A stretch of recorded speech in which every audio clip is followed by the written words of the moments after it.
Right, So is I it your will mute birthday? us.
Okay, so what do you need? One of these? Yeah. Yes, I printed off an extra one just in case. Okay, so hello to those who are here on Facebook as well.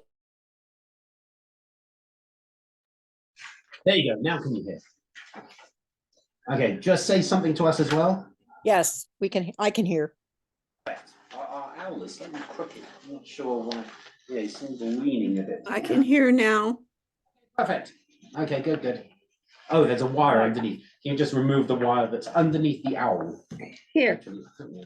Oh, There you go. that's the owl. That's the Okay, owl. I see. Even thinks. There you You go. see it beautifully. Yeah, it hoots nicely. Okay, very good. Okay, mysticism. We should probably close the door as well, just because we don't want children hearing the super mystical secrets. No, that's not why. Okay, we'll start as we did last time, I think, with a blessing La Asok B'divrei Torah, thanking God who commands us to engage in the study of Torah. Feel free to say the blessing, feel free to say Amen, feel free to say Baruch Atah Adonai Eloheinu melech haolam asher kiddushanu b'mitzvotav v'tzivanu la'asok b'divrei Torah. So let's start with last week's homework.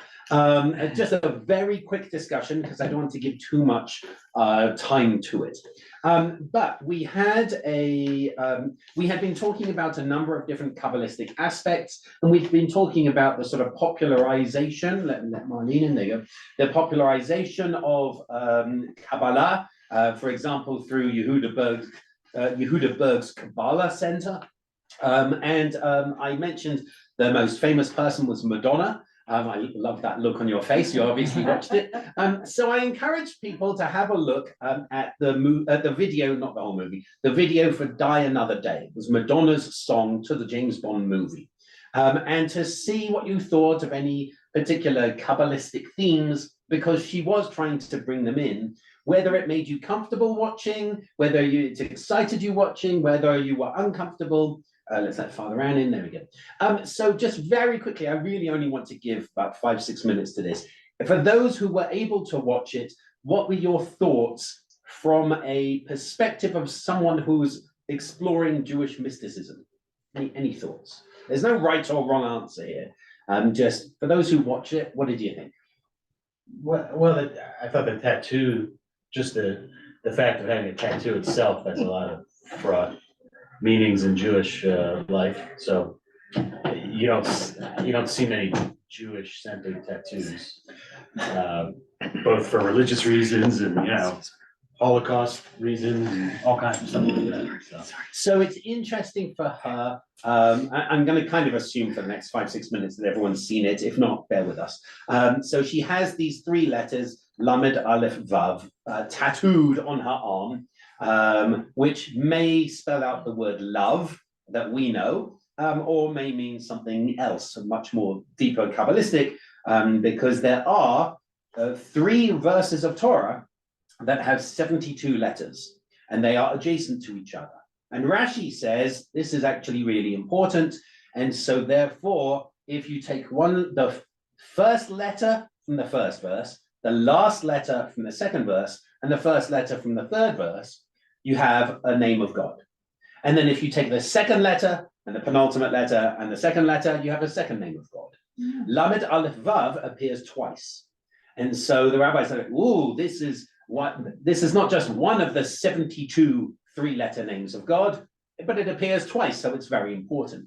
So Kabbalistically, it may carry an important theme, but the idea of tattooing it adds an interesting extra element, because there is certainly a biblical verse that says you shall not mark your flesh for the dead, which turned into, in general, a prohibition against tattooing. We did a Torah study, I don't know, 6 months ago, looking at that and saying that may not be exactly what it means. Nonetheless, trying to sell Kabbalah with a tattoo is an interesting way. I mean, she was limited in what she could do in terms of getting the message over. Nonetheless, there's a slight jarring, perhaps, for some people. Any other thoughts on this that you saw? Anything you liked, disliked? Thought, oh yes, that was kind of like what Rabbi Neil said, or wow, that was total opposite of what Rabbi Neil said. Go on. When she wraps her arm, there's not a box on it, and it seems like she's wrapping her arm as kind of a talisman to reach into the supernatural so she can like flee execution. So she's laying tefillin. There's a ritual of tefillin which we put on the arm and on the head. She's laying tefillin without actually laying tefillin. And I hold both. in some sense, I think, in the positive way, I think if she had actually laid tefillin, I think a lot of people would have lost their minds, just in terms of the cultural misappropriation. Oh, we do need another chair. Yes, yeah. So the cultural misappropriation would have been too much. I think that would have raised the ire. So we understood what she was trying to do, but without actually doing it. That would be the positive way of looking at it. The other way of looking at it was that she doesn't really understand the ritual of tefillin, and was certainly doing it in a very angry way, as opposed to a spiritual way. So it wasn't a prayerful thing. It was her attempt to help destroy the ego, which was in her song. So there's positives and negatives, definitely. So, yeah.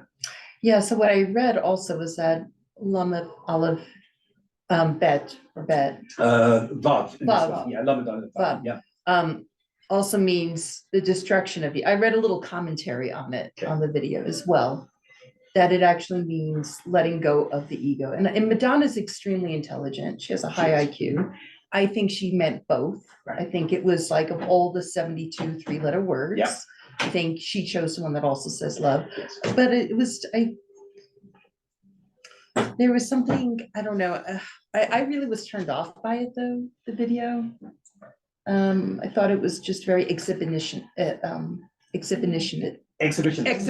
thank you. I mean, it is Madonna. Yes, So- but that's just, but in a very, I mean, she'll have her way of, I'm sure, justifying it. Yeah. But I really can't feel that it was exhibitionist. So, and it is interesting because And to get people angry and talking about it. to I mean, get I people think- talking about I it is mean, I definitely. think that's really her. So it's I would recommend an article. I was thinking maybe I could print it out, but I would recommend an article. You have to go to jstor.org, JSTOR.org, which is a brilliant place to find Jewish texts, commentaries, articles in particular, articles. Set up your own personal account because you're allowed 100 articles a year. If there's a problem, let me know and I'll send you the article. So go to jstor.org, get a personal account, and look up the article called All You Need Is Love, spelled L-A-V, Madonna and Postmodern Kabbalah. That's what I was reading. Oh, that was the one. Yeah. Madonna and Postmodern Kabbalah by somebody called Boaz Huss. Because it's an interesting reflection because Madonna has taken one particular branch of Kabbalah, the Ashlag Kabbalah, and has taken it as it refracts through Yehuda Berg's Kabbalah Center, as it goes out into the world. But in order to do so in a very postmodern way, it takes all the depth and just deletes the depth and has it on a very facile level. And this article kind of ends by saying, I don't want to spoil it as such, but kind of at least it's getting something out there, but it has no depth to it at all. And so there is an interesting question, is Kabbalah about destroying the ego? Well, that particular branch, that very postmodern branch, did become about destroying the ego. But when we were gathered last time, I was talking about the Yetzer HaTov and the Yetzer Hara, the good inclination and the evil inclination. And that's who should have been fighting in the video, not necessarily the ego and the lack of ego. And so Madonna, and it's interesting that the ego in her video is presented by her wearing black clothes and the lack of ego is the light clothes. Whereas in Judaism, Racist, so which so is understood by right, black contextually, people as racist. well, there is something, especially recently about why is black bad and light is good and so on. There's definitely that. I think again, in a visual medium, she could have chosen other things, but chose something very simplistic and binary. I think the challenge is that the Yetzer HaTov, the good inclination, is meant to overcome the evil inclination, but not destroy it. When she's saying in the song about getting rid of the ego, Sigmund Freud analyzed this and so on. in Kabbalah is not about necessarily psychiatry. It's about spirituality. It's about encounter, and that's what her video totally missed. I think the encounter. It was the escape from the negative aspect of the self, and so it turned everything into self-help literature. That's Kabbalah Center. Right, That that's is Kabbalah what Center. they do. Right. They just grab Right. things from here and there, and then they put out this pop psychology thing, but it's all just, here's this exciting secret stuff. Right. But there's no depth. There's no depth to it. And my difficulty, I'll come to Marlene and Jane in a second. My difficulty with all of this goes back to that story I told about when we were doing a Tai Chi, and somebody said, oh, I think I've got it, like how to stand. And the instructor lost his mind. He's like, oh, you think you've got it after 5 minutes of learning how to stand? And that wasn't what the person was saying. They were just excited that they had taken a step. But the difficulty, the problem is that people turn around and go, oh, I get Kabbalah now. It's basically about destroying the self and love and so on. So, hi. Hey, I'm so sorry to interrupt. Somebody's car alarm is going off on a Porsche. Is that anything? I Whoa, figured it's somebody nice. in this room. Nice. It's anybody. Well done for that. So, who do we have with hands up? We've got Marlene first and then Jane. So, excuse me, we didn't watch the video. We did, however, watch The Matrix, which I'm sure will come into this from time to time. What this put me in mind of was the challenge of cultural appropriation, and which I have such tremendous difficulty with, especially since coming to Santa Fe. And then why?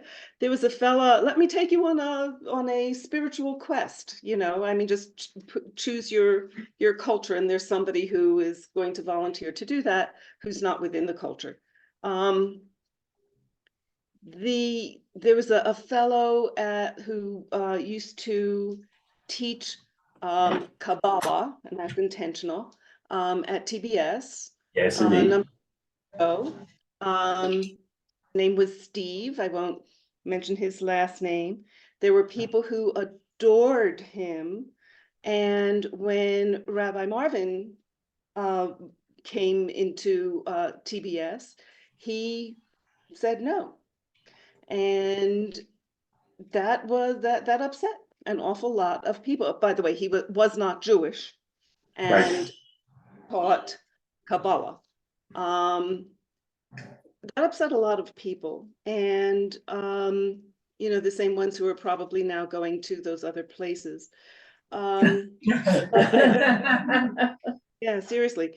I think that that is a value, that is an ethic that we have, that maybe we can articulate a little bit more clearly if the situation arises again.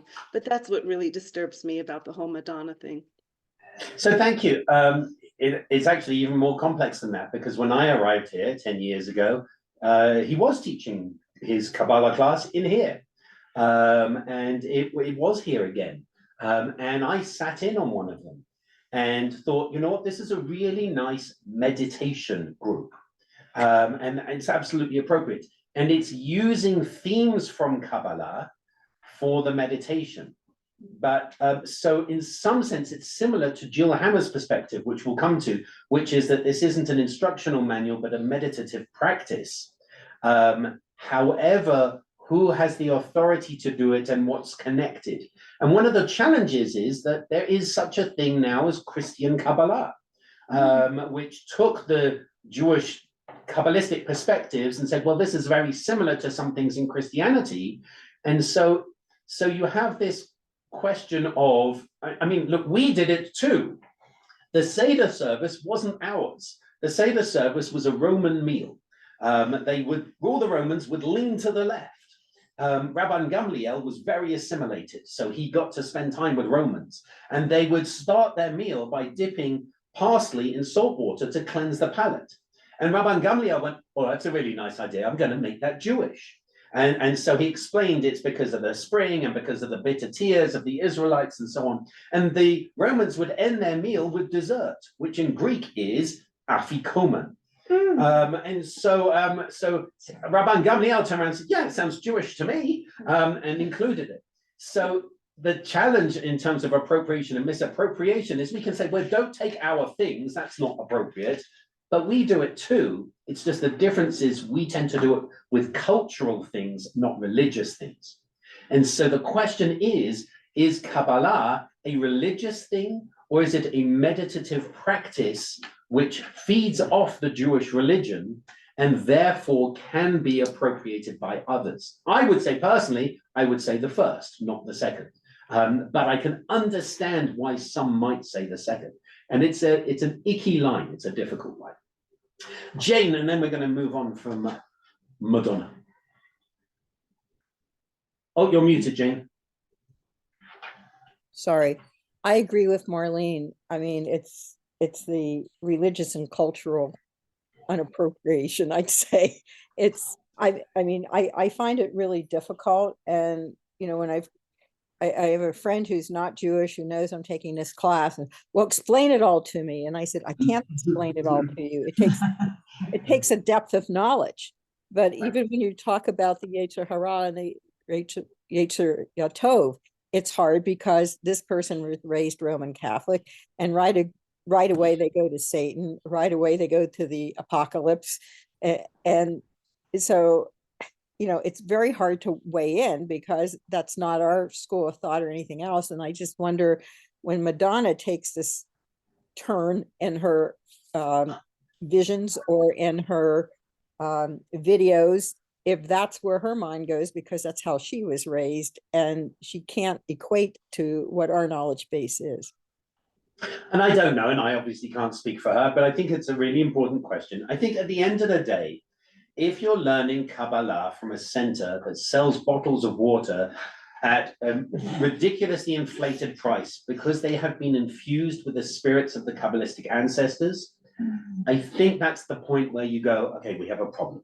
Or there was somebody who snuck in a camera, and they snuck in like one of the tiny little cameras. And what they have, and it mentions it in this article, they have in the Kabbalah Center, they have like all these letters everywhere, the 3-letter names of God everywhere. And there was this extraordinary thing where they had this massive screen and a slideshow, and they would have a letter come up and everyone would sort of chant the name of the letter kind of thing. And I can understand if you're feeling like that's a meditative, reflective practice, but when it becomes a room of a few hundred people going, oh, suddenly it's not so Kabbalistic anymore, and it seems to be something else. So I think it's important to share. Is it okay if I move on? Just because I don't want to spend too much time on Madonna and cultural misappropriation, but I think the point was to see how quickly these in-depth things can get watered down, and in some sense maybe it's a good thing because it leads people to say, oh, I want to know more about that. The question is, where do they go to know more? But the problem is if it goes the other way and they go, oh, that's Kabbalah, okay, great, I know Kabbalah now. That's the issue. Okay, my thing is general, it's not about Madonna. Okay. And that is that if you don't have, and this comes back to the 40 years old male thing of what the intention of that was. You have to have, for it to be mysticism, there has to be some authenticity and depth. And without that, it becomes just a cult. And you can just grab anything and make it be whatever you want. And that is a danger to us too, because we are getting just tiny little bits of insight, you know, and it goes through, you know, there's, Sure. You are trying to hold the authenticity for us. So we're not getting things that are merely occult. But I think it's important to keep in mind that with Kabbalah, it is so easy just to grab on things that seem interesting or seem to be saying something that you like. the idea of, and it's not grounded. I appreciate you adding that part about it saying things that you like, because we're going to move on to things that you might not like. And that's okay. Or hopefully is okay. And the brevity and the finding something that you want is important. We're about to move on to the Sefer Yetzirah.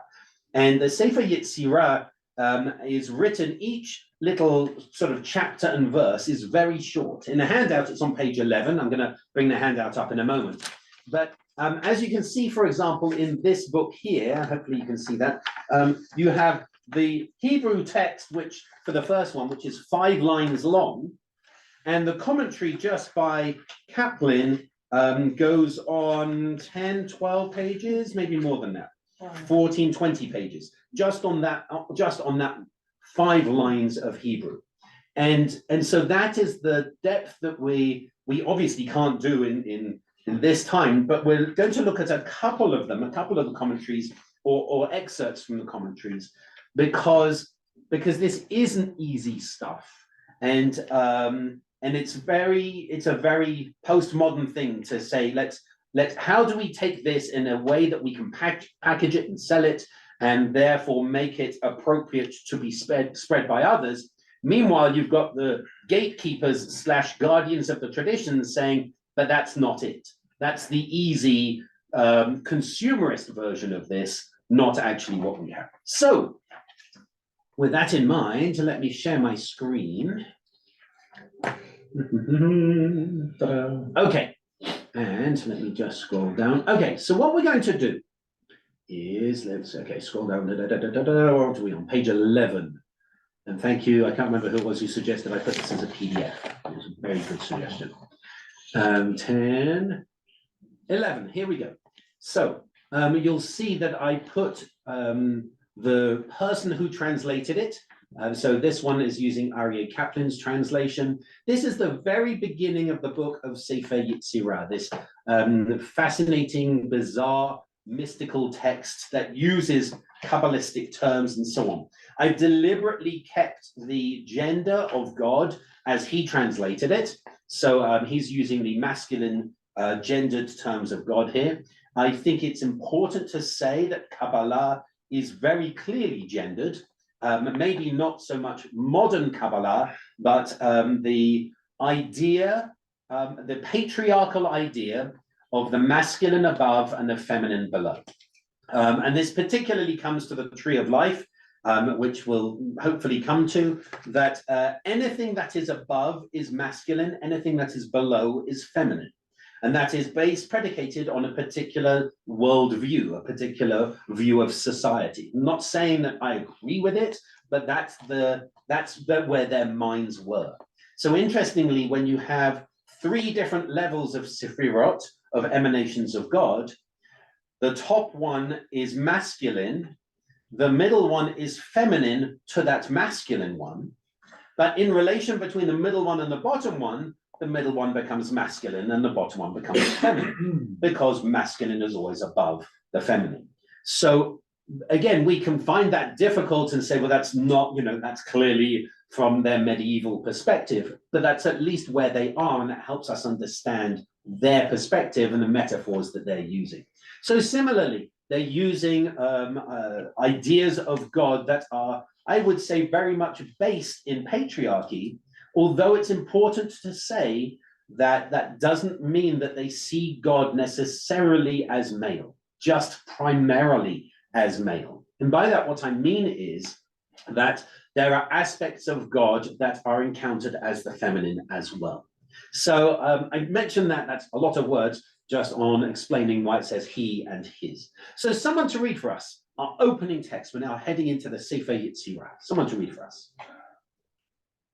With Kaplan? Yes, Kaplan. Kaplan.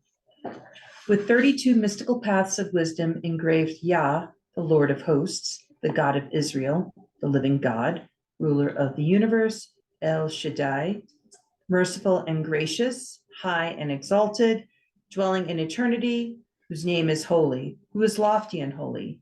And he created his universe with 3 books, Sepharim, with text, Sefer, with number, Sephar, and with communication, Sipur.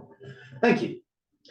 So we're already, I remember, let me just stop to pause briefly. There was an author, I'm not going to say who, and when I was much younger, watching Oprah, and she gave a book recommendation, and this person was sharing their spirituality. And I thought, wow, this is really deep. I was young. And I thought, wow, this is really deep. I'm going to buy this book. And I bought the book. And it was very deliberately on each page was just like one or two sentences. And most of the sentences deliberately contradicted themselves. Like you are, try to access the knowable unknowingness, or try to focus on the dark light. And for a while I was reading this, like, oh wow, how do I get into the depth of this? What is the unknowing, the knowable unknowingness and so on. And after a while I realized this is just crap, right? You're not saying anything. You're deliberately just putting two things that are contradictory next to each other to seem deep. And once you get to that point, you read the book, you're like, I don't understand how this became a bestseller. And it's because people crave that certain, the less you say, the more people can interpret from it. Yes. Right? And so this is the challenge that we have with this Sefer Yetzirah, which is it doing that? Is it being brief? And what I'm basically doing is telling you how to start your own mystical cult, which is basically, my wife says, if I weren't a rabbi, I could probably be a cult leader. Probably right. The less you write, the more people read into it, and the more people can therefore see themselves reflected in it, and therefore love it. I don't think that's what this is, though. I think what this is trying to do, and it is, after all, an entire book, it's not a very big book, but I think that what Sefer Yetzirah is trying to do is explain the mystical encounter in words, and particularly explain creation in words. I'm very glad that Marlene has now watched The Matrix, because now we can understand the code a bit better. And the idea of the Sefer Yetzirah is that there is an underlying code to all of creation. The Aleph, Bets, and Gimels, and Dalets, and so on. I was having this discussion with my son as he was trying to go to sleep last night. All right, as you do. He's like, there is no God. I was like, okay, start. I said, but then how did everything come from here? I said, it's all connected. Everything is connected. There's code written in everything, and so on. And I think that's what this is trying to explain, that it's trying to look deeper than what's in front of us. So let's try to understand, what are these 32 mystical paths of wisdom? Someone to help read us some of Kaplan's commentary on this. I'll read. Go ahead. Oh, okay, thanks. These 32 paths are manifest as the 10 digits and the 22 letters of the Hebrew alphabet. The 10 digits are also manifest in the 10 sfirot, which are the most basic concepts of existence. Most of Sefer Yetzirah will deal with these 32 paths, as they are manifest in the letters and numbers. The 32 paths themselves, however, will not be mentioned again. The early Kabbalists defined these 32 paths as different states of consciousness. According to the Kabbalists, these 32 paths are alluded to in the Torah by the 32 times that God's name Elohim appears in the account of creation in the first chapter of Genesis. In this account, the expressed God said appears 10 times, and these are the 10 sayings with which the world was created. These 10 sayings parallel the 10 Sefirot. The first saying is said to be Genesis 1:1. Even though God said does not appear here, it is implied and understood. Okay, so let's pause there for a moment. I meant to bring in my picture of the Sephirotic Tree of Life. For those with their handout, it's on page 15. I'm just going to scroll down for a moment. Okay, so Isaac Luria came up with this concept of the Tree of Life. The Kabbalistic Tree of Life, which has these differing emanations of God, the different sefirot. Is this going to let me scroll? This is really annoying. Here we go. Okay, I zoomed in just a tiny bit too much. There are 10 emanations of God. The top three, Keter, Chochmah, and Bina, are totally inaccessible to us. They are the emanations of God which are so beyond our being that we couldn't possibly comprehend them. The lower seven, however, Chesed, Gevurah, Tiferet, Netzach, Hod, Yesod, and at the bottom, Malchut, are the ones that are more accessible to us, that we can experience. It's not a coincidence. The 7 is a really important number in Judaism. It's the seventh day of Shabbat, also the 7 weeks of the Omer between Pesach and Shavuot. And what we do is we traditionally relate different of the 7 sfirot at the bottom. We relate them to each other during the 49 days. So you'll have Chesed in Chesed, and then Chesed in Gevurah, and Chesed in Tiferet, and so on. And so that way we explore all these different aspects, these different emanations of God. And the Kabbalists liked to mirror this onto the human body almost. Particularly Yesod is the place of foundation, that's the place between the legs. And so it sort of mirrors onto the human image. You find a lot of that online. It's also called the tree of life in the sense, as we sing, it's a tree of life to those who hold fast to it. Now, here's a trick question for you, so just fall into the trap and it's fine. When we sing, it's a tree of life to those who hold fast to it, what are we singing about? The Torah. The Torah, thank you for falling into the trap, right? Because we sing that at the Torah service, but that's not what the Bible says. In fact, when you look at the quotation, it's not it's a tree of life, but she is a tree of life, and she is wisdom. And But so also Torah. no, wisdom is different to Torah. Wisdom became equated with Torah by the rabbis because they wanted to take this sort of slightly personified female counterpart to God, this chokhmah we discussed, a number of times before, this female presence that was present at creation that guides creation along with the masculine God. The rabbi said, yeah, we don't like that idea of sort of Mrs. God almost. So what we're going to do is turn it from wisdom into Torah, which is also a feminine noun. So the tree of life becomes a tree of wisdom almost.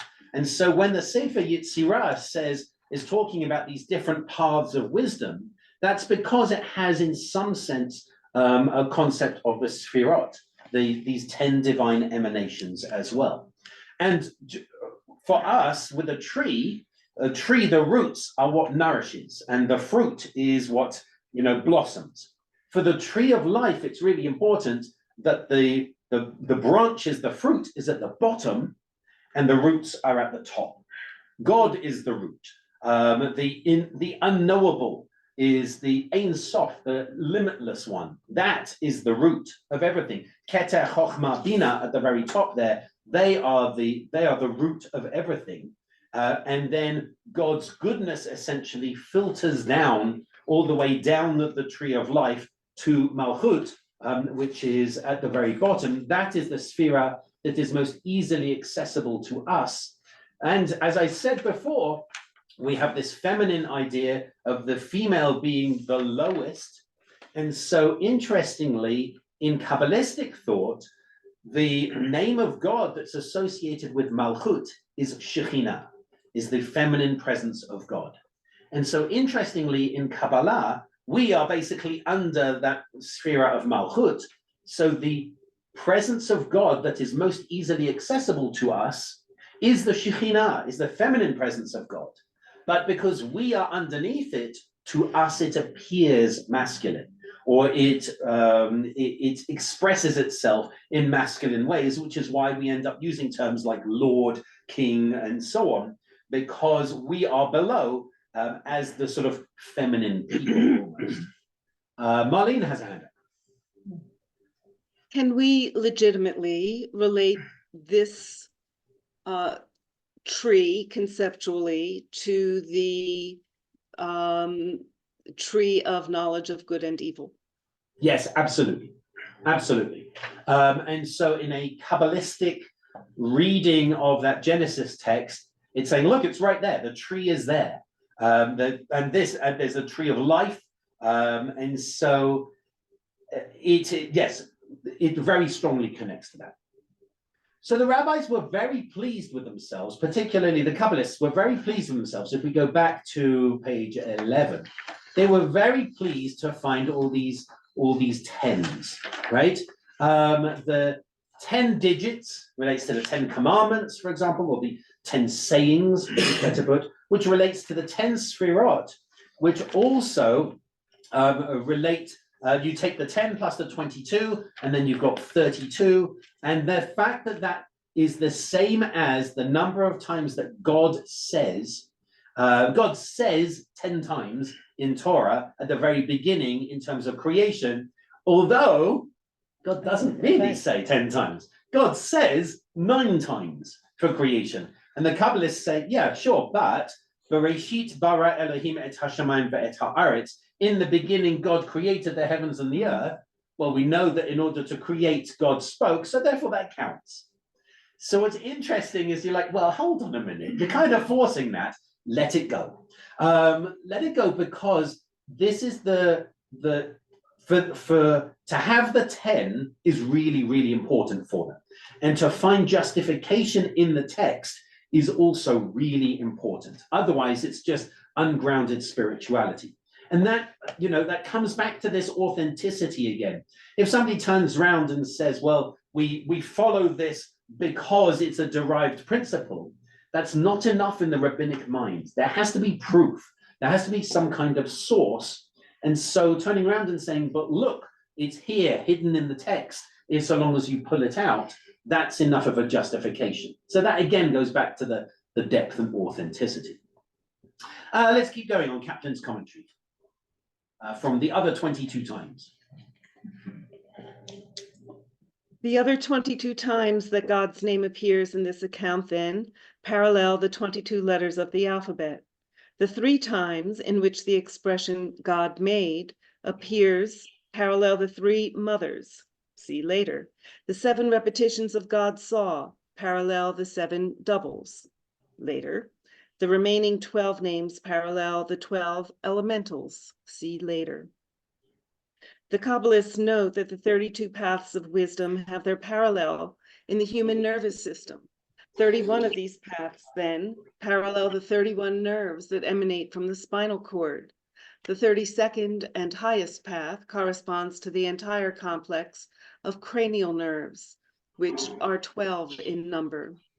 Like the nerves, each of the 32 paths is a two-way street. First, it is the channel through which the mind exerts control over creation. Secondly, however, it is also the path through which we can reach the mind. If an individual wishes to attain a mystical experience and approach the mind, they must travel along the 32 paths. Thank you. I'm going to pause you there for a moment. We have to be really careful with this. Certainly in biblical thought, the heart is what thinks and the brain is what feels. Now, we know that differently because of biology. But in biblical thought, for example, when it says cut off the foreskin around your heart, what it's talking about is change the way you think. And so we come from a tradition that originally had the mind essentially being the heart and the emotions being the head. And so we need to be really careful with the Kabbalists in terms of how we read what they understand as the mind. I don't want to focus too much on this idea of the nervous system, because again, it's a little bit forced. They say, look, there's the 32 paths of wisdom. How do you know that? Because you've got 31 here and 12 here, and these 12 count as 1. So it's like, okay, I mean, in some sense they do, because all the 12 are going to one particular place. But what they're just looking to do at the very beginning is to ground this. This is the justification for everything that follows. There's a much, much better justification in the next paragraph. Marlene, can you just do this one? In Hebrew, the number 32 is written Lamed Bet. This spells Lev, the Hebrew word for heart. It is in the heart that the action of the mind is manifest in the body. The Torah is seen as the heart of creation. The first letter of the Torah is the Bet of Bereshit, in the beginning. The last letter of the Torah is the Lamed of Yisrael, Israel. The 32 paths are contained in the Torah, which is the means through which the mind is revealed. It is also the link between the mind and the physical universe. The Torah is therefore expounded in 32 different ways, as taught by Rabbi Yossi of Galilee. The number 32 is the fifth power of 2. As the Sefer Yetzirah explains, the 10 Sfirot define a 5-dimensional space. Okay, so we're not going to go into the 5-dimensional space right now, okay? But Lamed Bet, Lev, this is really important. Every time we read Torah, we finish Torah with a Lamed, and then on Simchat Torah, we go back to the beginning and we start immediately with a Bet, with a Bet. So together they spell out Lev, they spell out heart. And numerically, Lamed is 30 and Bet is 2. That is really all the justification they need. That in Torah, as you go through Torah, through this cycle, you continually go back to this 32. Now, the other thing is, and I hate to go back to her, but yes, the 3-letter name of God, Lamed Aleph Vav, could spell out love.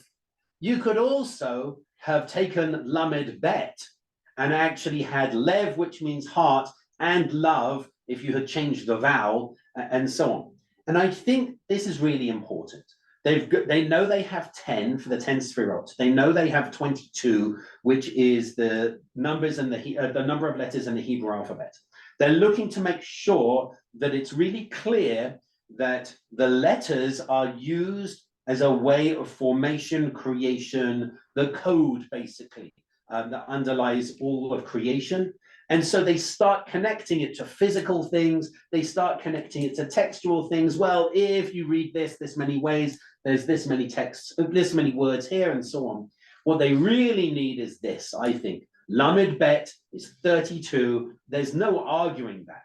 There's no arguing the fact that as you go round it again and again, you're always, every single community in the world is going to encounter this 32 every single year. You build up to it, essentially. As you start the Torah, you're already preparing yourself for the next Simchat Torah, and then you go round again and again. Crystal. So how objective was this finding of different numbers and these, do the researchers go in and sometimes find other things, or do they look for other things, or is it just, I'm going to go looking for 10? I'm going to go looking for 32. It's not, it's a really interesting question. It's not, I'm going to deliberately go and find the proof text for 10. Rather, and I share this as someone who wrote a Kabbalistic commentary a long time ago, so like one verse. In some sense it is, but in some sense you're going through the text until you find a 10 and you go, oh wait, this shows us that. So in some sense it's guided, but in some sense it's revealing. It's revealing something to you. And I, I tread carefully here, because then by saying it like that, it sounds like, well, anything goes. And it's not that anything goes, but the act of revelation, the act of encounter in mysticism can't be totally guided. And so you have to, it's almost like the way that you view the world. If you want to see people as nice, when you look at someone doing something, you're going to say, well, that's nice. And if you want to see them as selfish, then you could see the same person doing the same nice act and go, well, they're just doing that for their own purposes. And I think there's something similar. This is about orientation. If you orient yourself to reading text in a particular way, you're going to find those particular things, sometimes in places you want, and sometimes in places that surprise you. So yes, but Okay. right? And if they're starting with the mystical experience, and the mystical experience is beyond words and numbers and all that. So they're trying to bring it down to a human level. And they also want to justify it, but they're picking things that somehow seem to apply to the experience, but the experience is first. That is primary. So they didn't get to the experience through discovering that there are 10 these or 32 of that. That's being used to put Support. material basis to the experience. And I appreciate that because I'll come to you in a second.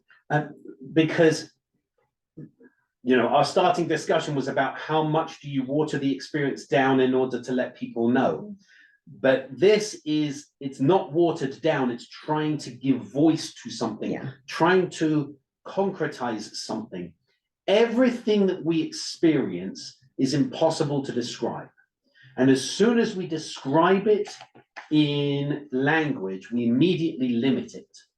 And so what they're trying to do is limit it in a Jewish framework that reveals more and shows and comes from, and this is really the profound difference, I would say, between what we discussed at the beginning and now, in an absolute belief that Torah is the blueprint of creation.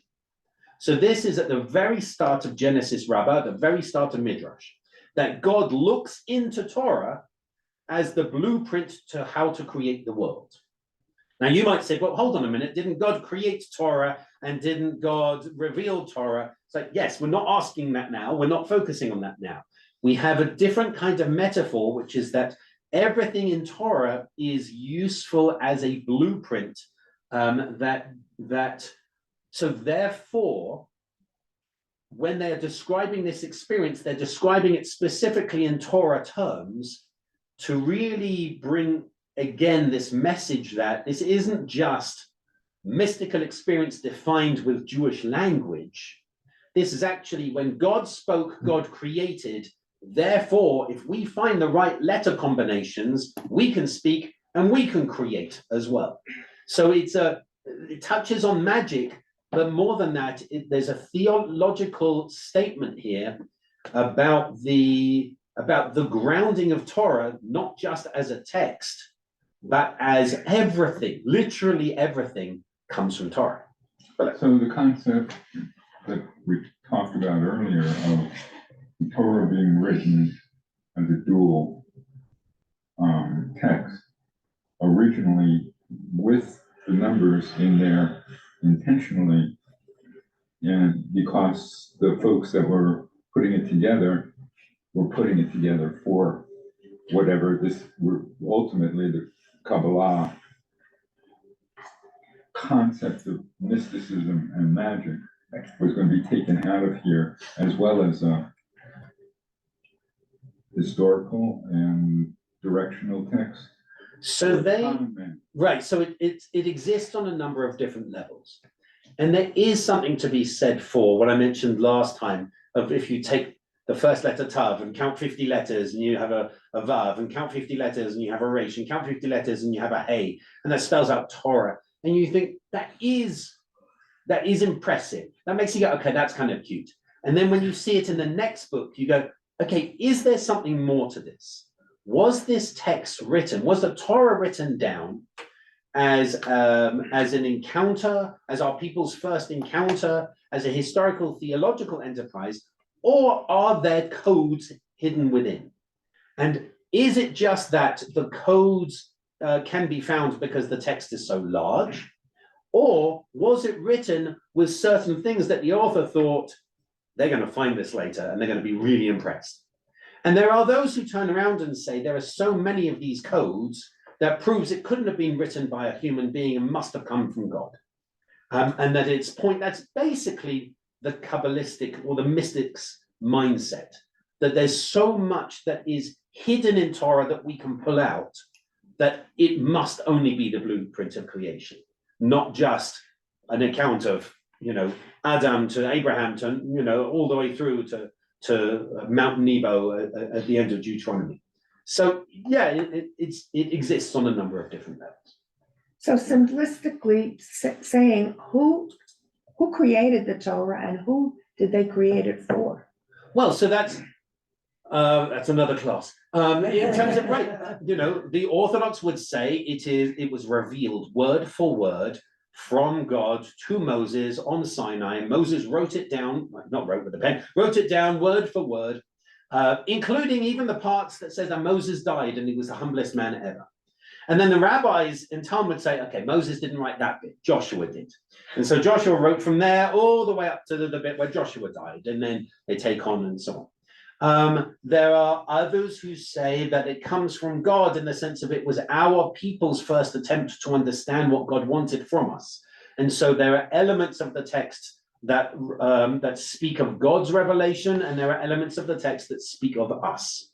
And there are those who turn around and say it's just a desert nomadic people who are trying to write down the history and unify the people in theology and so on. So depends who you ask. For the mystic, absolutely God, who is trying to reveal the hidden mysteries of the universe through Torah. Absolutely. Okay, let's press on with Ari Kaplan's translation, commentary, I mean. Someone to read for us, the Hebrew for paths. That's right up here. Do we need a mouse, I think? There we go. Okay, the Hebrew for paths. So just to remind ourselves, we're only looking at, so far we've only got to with 32 mystical paths. Why paths? Why not routes? Why not avenues? Why pick that particular word? Someone to read for us. The Hebrew word for paths here is netabot. A derek, the biblical word, is a public road, a route used by all people. A nativ, on the other hand, is a personal route. A path lays by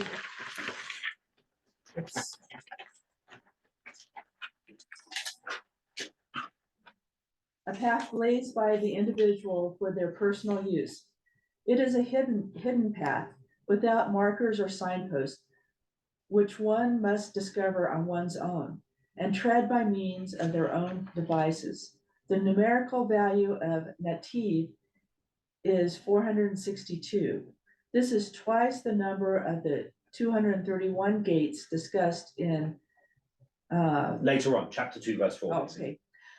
These gates are a means through which one ascends and descends along the 32 paths. So just to be clear, you have paths, you have gates. And there are 231 gates. And so you go, okay, who cares? But the way that it's describing it, using the word paths specifically, is double gates, basically. Now, again, you could turn around and say, okay, but you could do that with any word. You could find any connection. I think that kind of approach is missing the point, which is that the endeavor of the Sefer Yetzirah is to try to uncover these hidden secrets. And there are no coincidences. And I think that's really important.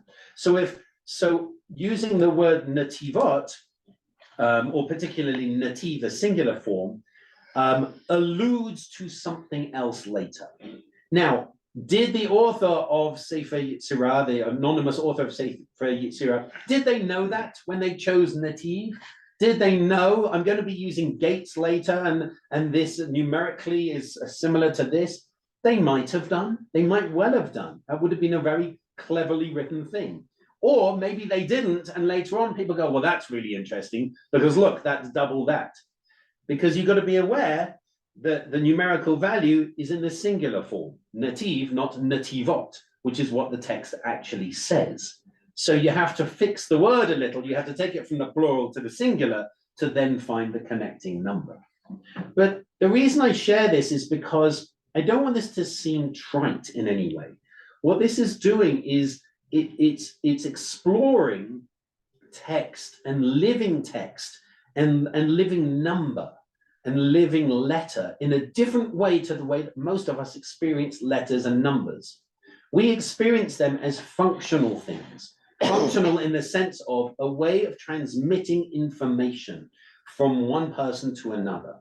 That's different to letter and number being used here as the building blocks of the universe, essentially like strands of DNA or like the code in the matrix. That if everything is built from these things, then whenever you see an 8 and a 4, there's a connection, because 8 is twice 4, so there must be something there. And especially when you get to bigger numbers, it's showing it's orienting the mind into a different way of looking at reality, that everything is connected, and that everything is connected through building block, and particularly in text as well. Not just matter, but in Torah, it's viewing the text in an entirely different way as a source code.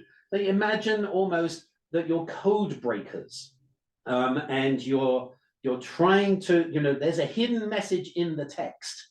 And you go, well, wait a minute, because doesn't it say, for example, you've got 1 letter yud here and 2 letter yuds here. You don't turn around and go, okay, well, one of them's probably a typo.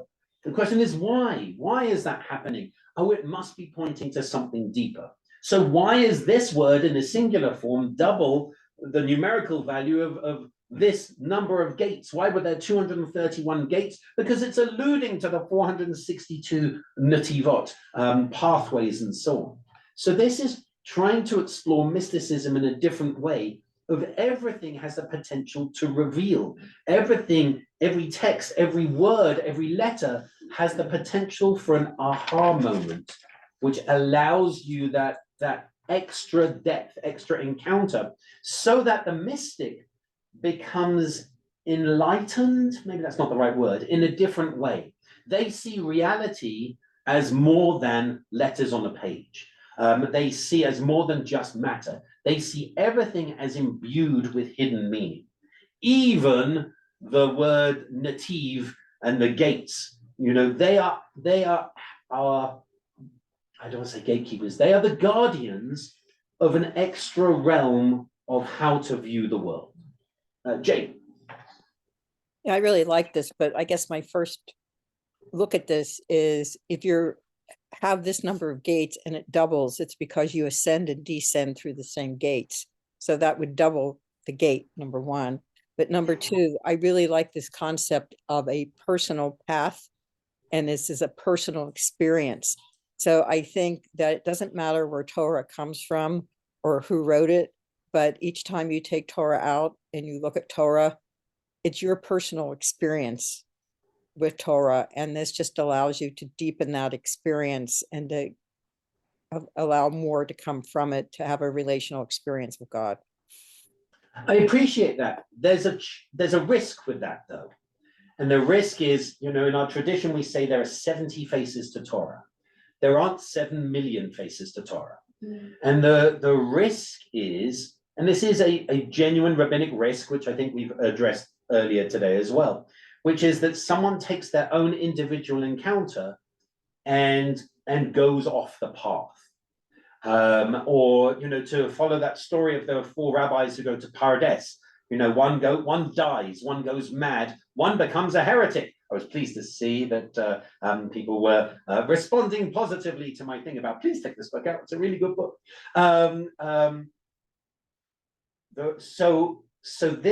That's one of the reasons why it's a personal path, but it has to be guided. Because otherwise it has the risk of going into something very easily. You say, well, that's my understanding of Judaism. You go, okay, but unfortunately you've now moved into heresy, or you've moved into another religion now. And so you say, well, yeah, but that's my path. So there's this tension in the mystical experience between having it being that liberating personal encounter with the Ein Sof, with the unknowable, which reflects back on us and speaks of us. There's a tension between that and the communal boundary of feel free to explore, but only so far. But that's Yet the another other reason go on. I was going to say that's the other reason why it says you can ascend and descend through these gates, because it leaves you a path to come back out. Oh, I like that. Thank you. And Marlene essentially comments from Pirkei Avot were from the Mishnah, the ethics of the fathers, or the chapters of the fathers, however you want to translate it. Asay lecha rav, get yourself a teacher. It's really important in Judaism that we don't just Rabbi Google. And it is, Rabbi Google is a fundamental challenge to contemporary Judaism. It's a fundamental challenge. And I remember, for example, when I started in Bournemouth 20 years ago, and they were doing a class, and they had taken this class from online, and it was a Reform synagogue, and it was an extraordinarily orthodox course that they had taken. And it was teaching ethics that were contrary to what they believed, but they were all learning it because they found it online. And I came in and I sat down with them, and I said to them after a couple of weeks, I said, I don't understand why you're learning this. And they said, well, it's Jewish content. And I said, but none of you even believe it. So actually, Asay lecha rav, get yourself a teacher, is really important, because what you're doing is you're choosing your approach to Judaism and then learning through there, as opposed to saying, well, I'm just going to learn about, some deep mystical concept. Well, fine, I'll just get that from online. That will cover me. And so there is definitely that tension. Okay, let's press on. Okay, someone to read for us. Let me try to scroll down. I really need a mouse. Oh my God. In a Kabbalistic sense. In a Kabbalistic sense, wisdom is seen as pure, undifferentiated mind. It is pure thought which has not yet been broken up into differentiated ideas. Wisdom is the level above all division, where everything is a simple unity. The antithesis of wisdom is understanding. The Hebrew word for understanding is bina, which comes from the root bain, meaning between. It is on the level of understanding that ideas exist separately, where they can be scrutinized and comprehended. On the level of wisdom, all people are included in a single word, soul, world soul. Mm-hmm. Understanding is the level of neshama, where the soul of each individual assumes a distinct identity, and each one is seen as a separate entity. The divine name associated with understanding is Elohim. This is a plural word, since understanding implies a plurality of forces. It is the name Elohim that is used throughout the entire first chapter of Genesis in describing the act of creation. The 32 times that this name occurs corresponds to the 32 paths of wisdom. Thank you. Okay, that's easy enough, sure. The fact that Elohim is mentioned 32 times at the beginning of Genesis is really helpful for Sefer Yetzirah. It's an allusion to this 32 again.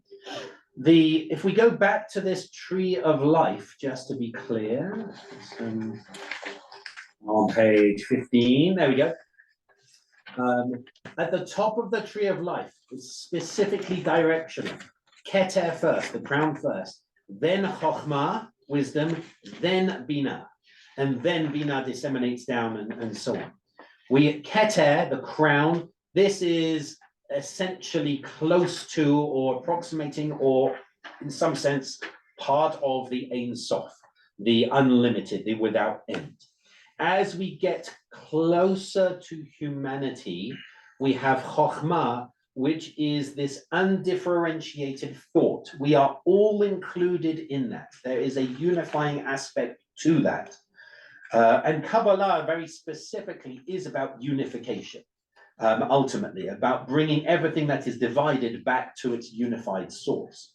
And it's only as we start to get closer to the human realm that we move from Chokhmah to Bina, to the differentiated thought between ourselves, between different being, essentially, or beings. So we are all, in some sense, part of the greater Chokhmah. But in order for us to exist, we have to be differentiated. And so therefore we have Binah, which sort of differentiates between us. And maybe I was influenced in my rabbinic thesis, because when I wrote my rabbinic thesis, I should have quoted this, and I didn't remember it at all. But the idea is that the closer you get to God, the idea of my thesis was the closer you get to God, the closer you get to mixture. And the closer you get to humanity, the closer you get to distinction. And that is why in the human realm in Torah, everything is differentiated. Kosher, unkosher, holy, profane, light, darkness, day, night, man, woman. Everything is differentiated in the human realm. Even differentiate between the crops that you sow, differentiate between the animals that pull the plow, differentiate in the fibers. You can't wear mixed fibers. Certain fibers can't be worn together. Everything in the human realm has to be differentiated. When you get closer to the divine realm, however, things start to get mixed. So, for example, we, the riffraff, we can't wear mixed fibers, but you know who can? It's the priests. They can wear mixed fibers. When you look at the angels who guard the Garden of Eden, guard access to the Garden of Eden, they have wings that cover their legs. And it's not their legs, it's a euphemism. Their gender is non-specific, it's non-visible. Adam and Eve, when you look at Genesis, 126, male and female, God created them. Adam, the original being, is male and female. And you may say, but Adam is a man's name. That comes later. The very beginning creation, and this is discussed in Talmud, is God creates Adam, and it says male and female, God created them. The earthling, the first earth being, Adam, isn't Adam the name, it's the earthling who has male and female characteristics, because they are closest to God. They're not really human. And then they become split and differentiated.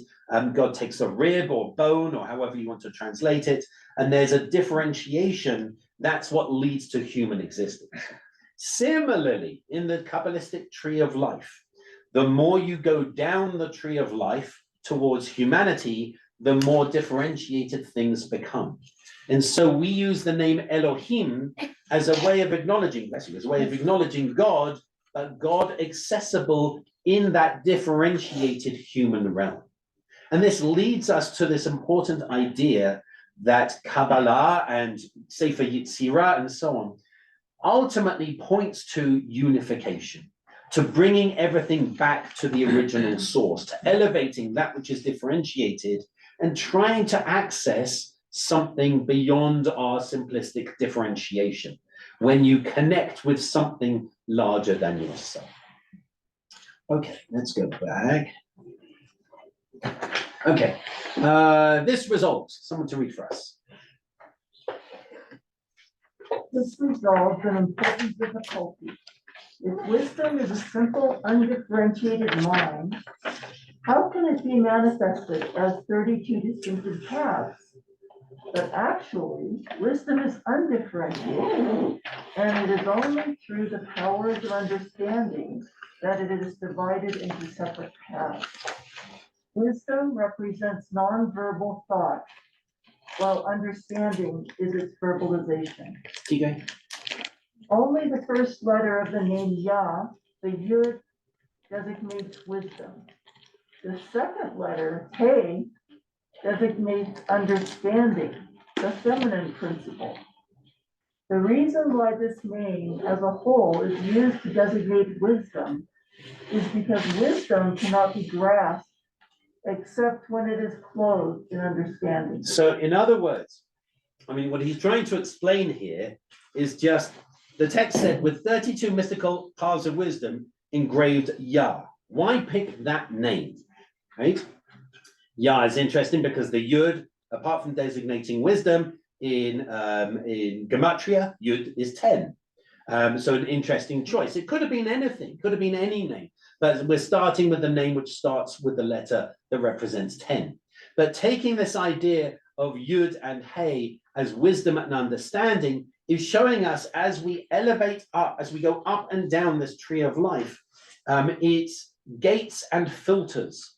And in order to understand that which is the level above, you have to access it through the filter of that which is below.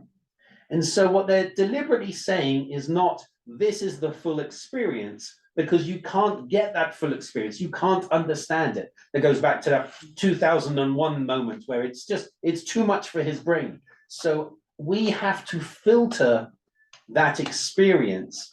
And I guess part of what the mystic is saying is they're ascending these levels is that God reveals these levels in order to help us experience that which could not normally be experienced. So there is a concept of the gates acting as filters to help our limited understanding start to grasp something beyond. The final paragraph from Kaplan. The three books are said to be the text, number, and communication. These three divisions respectively represent quality, quantity, and communication. These are the letters, numbers, and the manner in which they are used. These three books correspond to the three divisions of creation defined as Sefer Yetzirah, namely universe, year, and soul. In the more modern terms, these would be called space, time, and spirit. We could read these as the form of letters, the numerical value of the letters, and the pronunciation and name of the letters. The three aspects, text, numbers, and communication, are the keys to the methods of the Sefer Yetzirah. If one wishes to influence anything in the physical universe or space, they must make use of the physical shape of the letters. If this involves a meditative technique, one would contemplate the appropriate letters as if they were written in a book. The method involves making each particular letter combination fill the entire field of vision, eliminating all other thoughts from the mind. Finally, if one wishes to influence the spiritual realm, they must make use either or the sounds of the letters or their names. This technique is one that is used when making a golem. A golem, okay? We're into magic, okay? Again, as I was discussing with Asher last night, I was saying, the golem of Prague. And he said, but it wasn't real. I was like, what are you talking about? It's in the text. You can see it's real. I don't see it as a historical figure. He said, maybe it was a man with lots of mud on him. I was like, no. You're missing the point, right? You're missing the point. What Kaplan's perspective on the Sefer Yetzirah is that, yes, it's a meditative practice, but a meditative practice ultimately with the purpose of affecting creation. And it's based on these Talmudic texts of this rabbi who's walking along and he's very hungry and there's no food. And so he reflects, meditates essentially on the letters of creation. Up pops a cow, and then he kills the cow and has dinner. And again, this is where I go back to the Matrix, because once Neo, it's a spoiler, but it's 25 years. So once Neo learns to see the code, then he can manipulate the code. So people shoot him with bullets and he just goes, no. And the bullets stop and fall to the ground.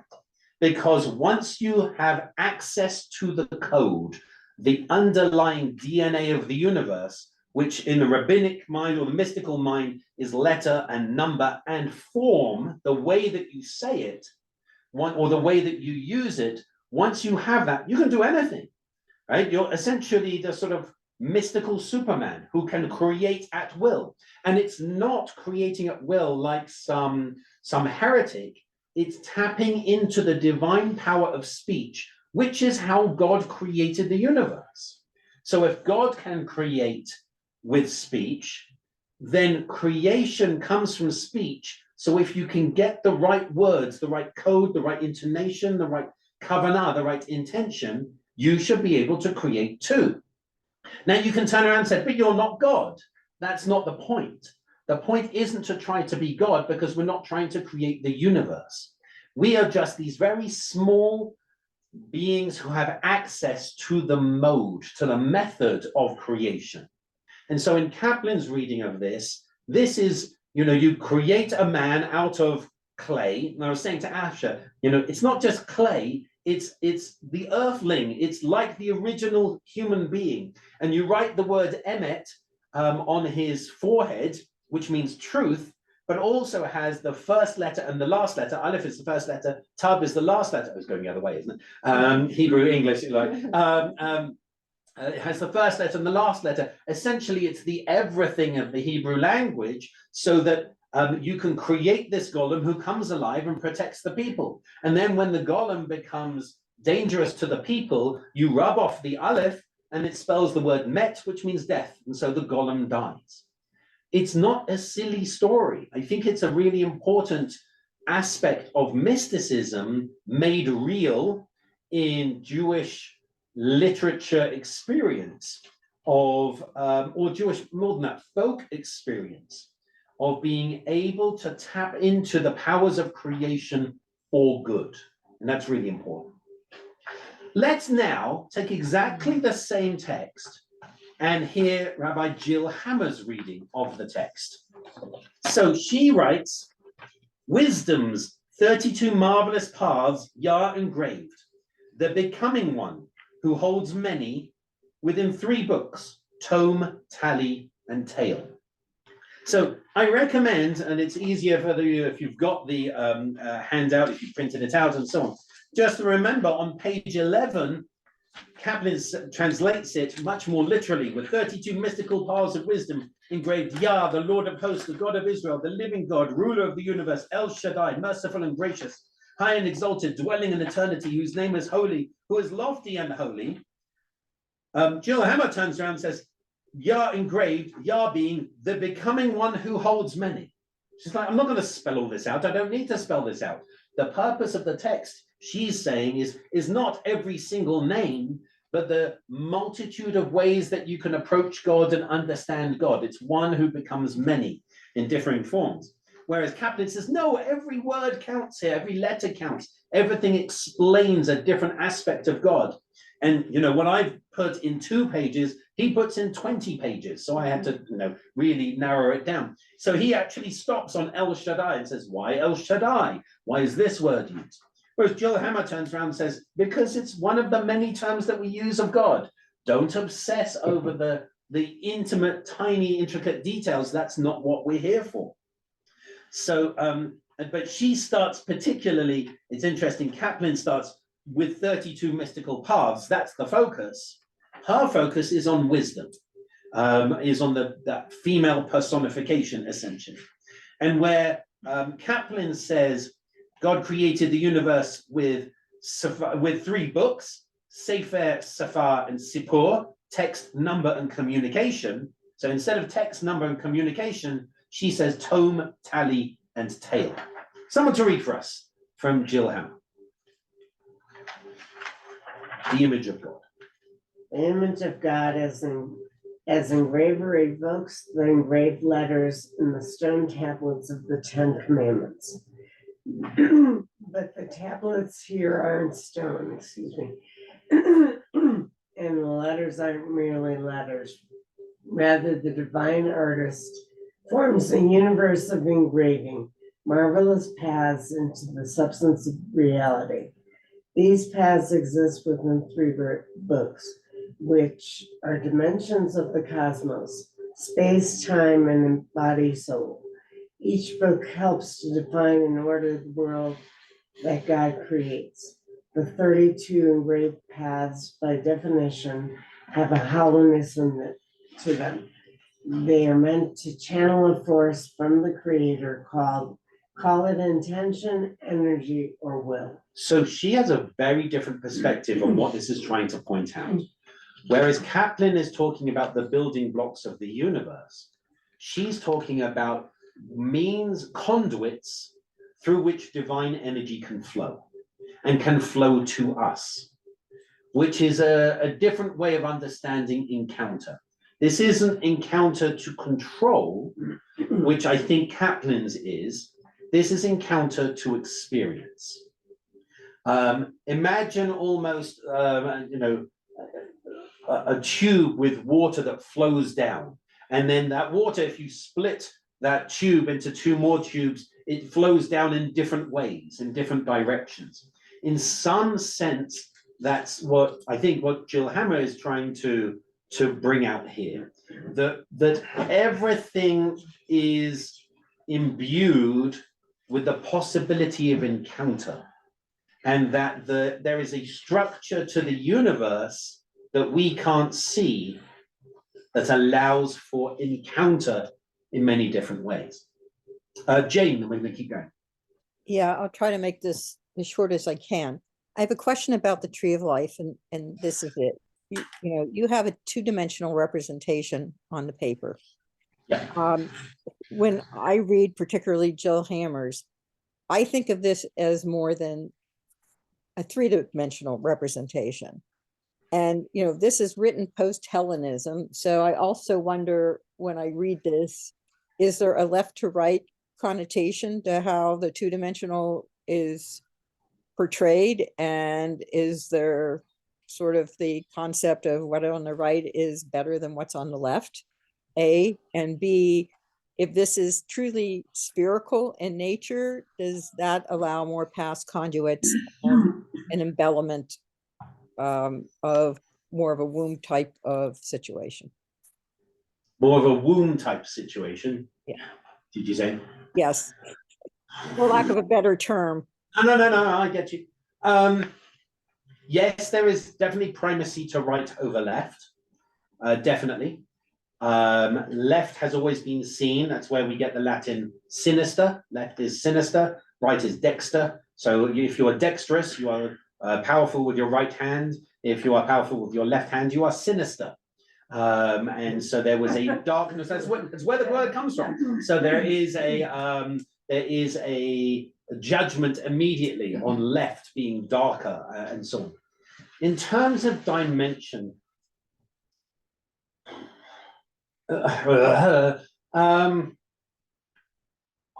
yes, I think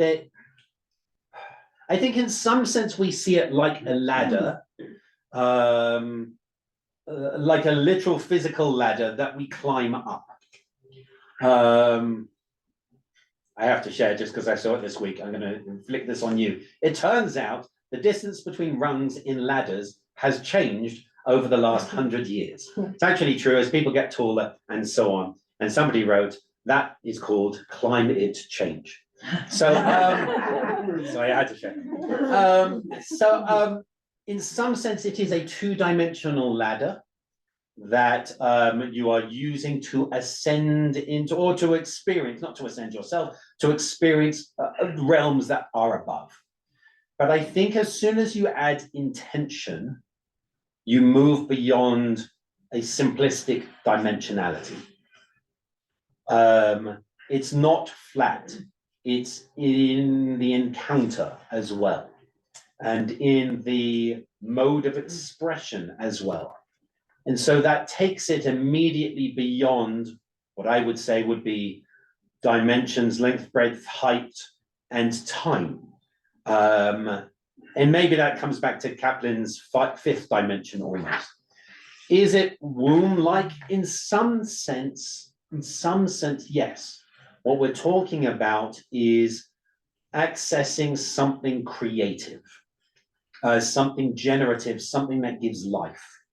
But it's also something that continually sustains life, that the divine energy continually flows through, as opposed to the womb, which in some sense, I mean, it's interesting when they have their very male gendered perspective, the womb is that which produces the baby and out it pops and then it's done. It's served its purpose. And from a female perspective, that's obviously not the case. It's not just, it exists just for this, it exists as part of a larger being. So in some sense, yes, but I don't want it to necessarily come over as this, that the tree of life is the womb of life, because that's not where we are. And we just, for practical purposes, we make a projection onto a two-dimensional thing, but if you look at the actual things, they are not two-dimensional. Chokmah includes everything, not just our everything, but everything. And Malchut, that's all of created reality is operated on and occupied by Shekinah. So there's these are things that are not two-dimensional, and that's just kind of distracting to try to account for the two-dimensionality when it's just how are you going to draw it?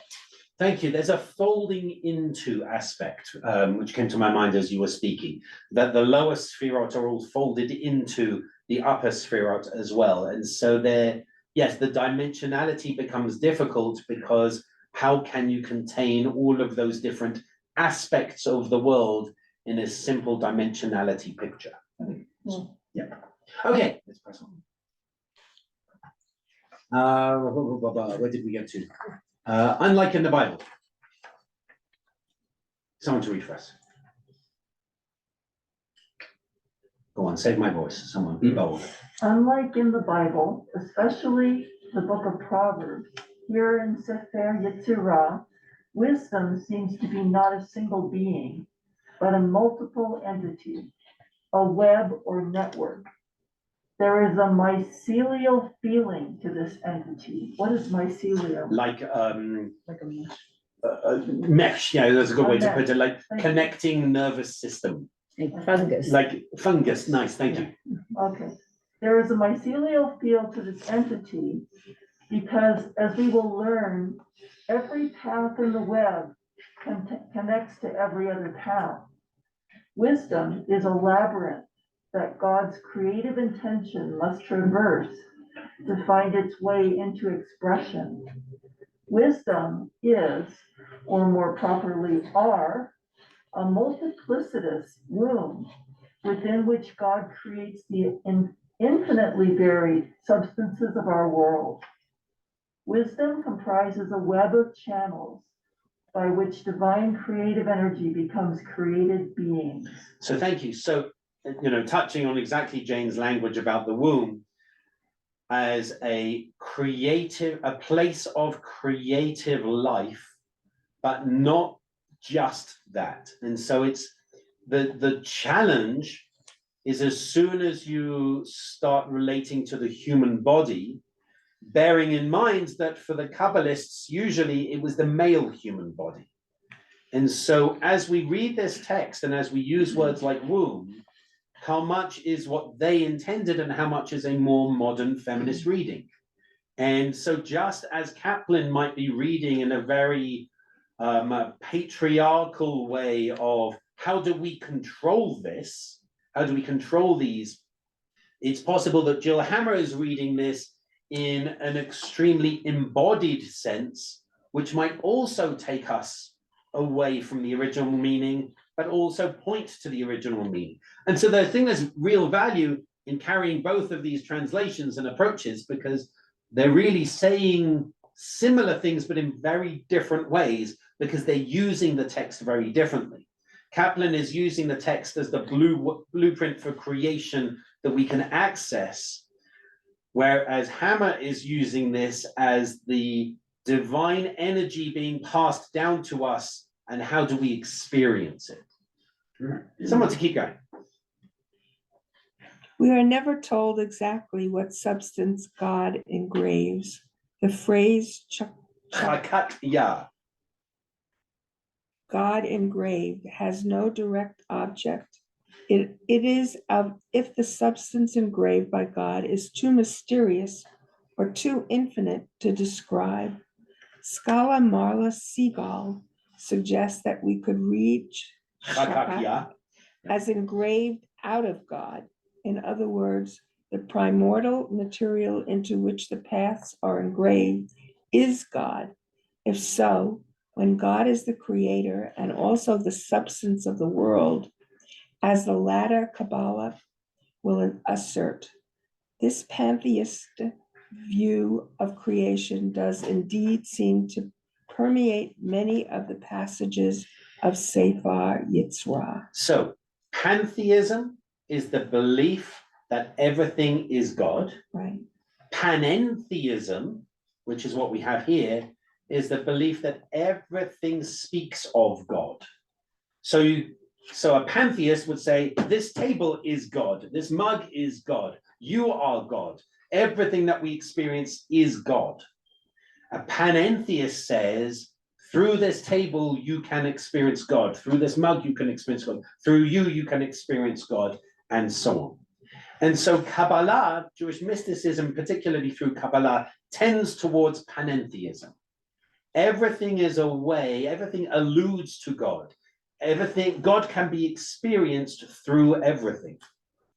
So this idea by Marla Siegel of, because it doesn't say, it just says, Yah engraved. Engraved what and where and how? Well, in some sense, that's what the rest of the book is about. But I think the idea of engraved out of God, just being really careful to understand that we're not talking about physicality here. But we're talking about everything that is physical may carry that sense of being engraved or being stamped almost with proof of authorship almost. So this idea that God may be the creator and also the substance of the world, that's a really interesting perspective. And again, being really careful not to go into idolatry, and that is always the concern of any kind of embodied Judaism. The concern is that you turn around and say, well, then if this is God, I can pray to this, or I can use this to pray to God, to talk to God. And that's different to experiencing it. And again, I'll come back to the matrix of experiencing it beyond its plain physicality. Experiencing it in terms of what it alludes to. That is how you use creation. That is how God is the substance of the world, because the world alludes to something, not that the world is something. I think there's a difference. There are 3 books, someone to read for us. Excuse me, Rabbi. Okay, go on. There's no differentiation between the natural world and the material world when we say this? No, I don't think there is, because what we're looking at is the extraordinary nature of existence. And I think what this comes to is a division between infinite and finite. And in the Kabbalistic mind, if God is Ein Sof, is the unlimited one, the universal, the ever-present, however you want to define it, then how does this stuff come to be? It can only come to be as a form of revelation of that which is larger, that which is beyond stuff. And so therefore, there is no irrelevant stuff. And I think this is really important. This goes back to what I was talking about in terms of intention. If you see somebody and you're thinking, if you have an intention in your mind that people are good and therefore what they do is good, when you see somebody do something, you're naturally going to tend towards assuming that they're good. Similarly, the Kabbalist assumes, or the mystic assumes, nothing is not impregnated with meaning. Everything is impregnated with some allusion to that which is greater than itself. And so therefore, everything, it sounds like the Lego movie, everything is awesome. Everything is awesome. So even the negative aspects, which I appreciate we alluded to in terms of that almost battle with the Sitra Achra, the dark side almost, even that points to something greater and wonderful. So yes, God creates, but anything that we create comes from things that God created. You know, I think there's something very powerful when we say the blessing, Hamotzi lechem min haaretz, God who brings bread from the earth. God doesn't bring bread from the earth. You know, loaves of challah don't just grow. We have to take the bread and we have to take the wheat and all the other ingredients and make the bread. Mm-hmm. But we still end up saying, we don't say, you know, thank you, God, who gave us the ingredients so we could make the bread. You know, or God gave us the ingredients from the ground so we could do it. God made it. So even that which is fashioned by us comes from, is laden with the code of the universe, the allusion to the infinite, I think. Thank you. It's a great question, thank you. Okay, the three books. Someone to read for us. The three books translated here as tome, tally, and tale to keep the link between sound and meaning are not defined anywhere in the text. Indeed, the phrase three books is never mentioned again. However, there is a threefold division of the cosmos in Sefer Yetzirah. I'll do the Hebrew. Okay. Olam, which is world or space. Shana, year or time, and Nefesh, body, soul. However, because of the lack of the vowels in the original text, there is another reading of the three books. Sefer, v'sefer, v'sefer, instead of Sefer, Sipur, and so on. Sefer, v'sefer, v'sefer. Book and a book and a book. Yehuda Liebels assumes this is the correct reading and suggests the three books refer to the three divisions of the Hebrew letters found in Sefer Yetzirah. Yep. The emot or mother letters, the kifolot or double letters, and the pashutot, a simple letters. Each of these three categories of letters should be one of the three books with which the divine created the world. The writing of the Sefer Yetzirah describes is the book body of the world, a cosmic alphabet that brings meaning and the senses together. By transversing this bridge, we can enlarge our consciousness to both narrative and sensation. Thank you. So I've deliberately provided these two different ways of approaching this text because the fact that they translate this differently, because this didn't have vowels. So how do you pronounce it? And the way you pronounce this word, sefer or sipur and so on, makes a very big difference in terms of how you read it. And so I'm immediately bringing this at the very beginning to show how even the way we translate it leads to a totally different understanding of the mystical experience. Because she's talking about these three different kinds of letters, the mother letters, the double letters, and the simple letters, as three different avenues for spiritual experience. Whereas Kaplan really doesn't focus on that at all. And so I bring this to show, this stuff's really difficult, because how you, even like the very first Mishnah, the very first 5 lines of Hebrew, the way you translate it takes you on a totally different journey through the rest of the book.